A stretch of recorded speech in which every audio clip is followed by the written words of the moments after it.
Early Chag Sameach to all of you.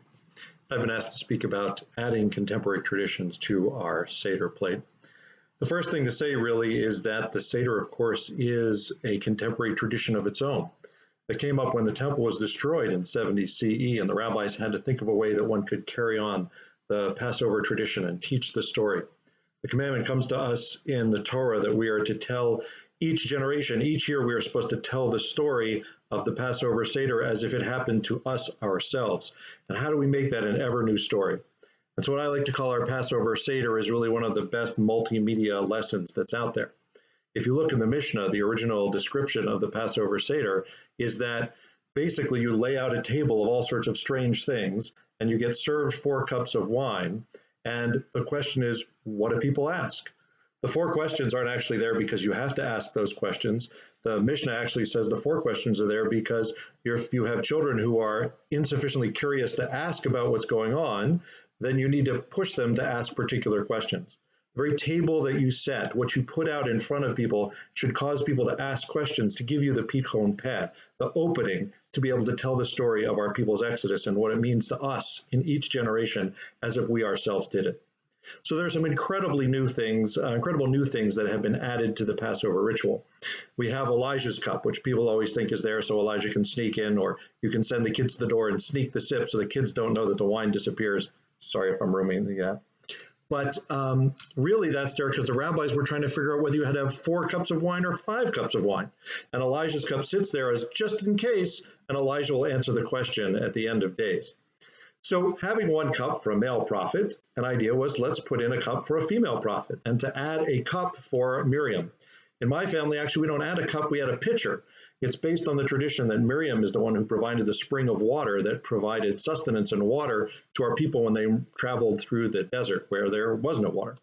So therefore, we have a cup or a pitcher, an opportunity to rejoice not only in Miriam as a feminine exemplar of a hero in our tradition, but also an opportunity to remember the sustenance that's provided to us.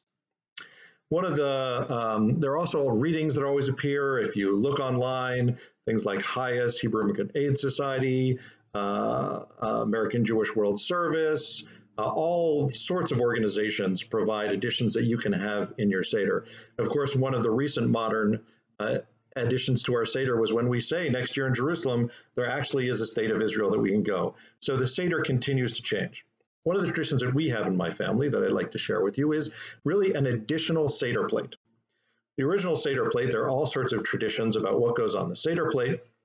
And one tradition that has come up of putting an orange on your Seder plate. The way I received the story is that Susanna Heschel put an orange on her Seder plate to remind people that gays and lesbians can be welcome in the Jewish community. There's more in-depth story. Originally it was, gays and lesbians should be a part of Judaism, like you should have a crust of bread on a Seder plate. And so people put a crust of bread on their Seder plate.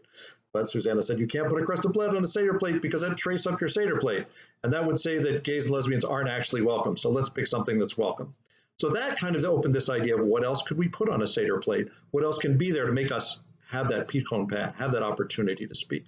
And so we invite whoever comes to our Seder in our home to bring something to put on a special Seder plate that they want to talk about, usually around a social justice issue. It may be a book to remind people about literacy. It may be a shopping list to remind about people who are in danger of not having enough food to eat. It may be a little chain, as one person brought one year, to remind us that there is still slavery around the world. But this is the opportunity not only for you to be creative, but also for other people to be able to hear about something that you care about. So what I like to talk about is this kind of extra Seder plate. Ask people to bring an item that has a meaning to them. And then put it on when you begin, before you begin the Seder, and then when you get to a point in the Seder you want to explain, or at various points in the Seder, have people pick up their object, or better yet, have other people ask what the object is and why it's there.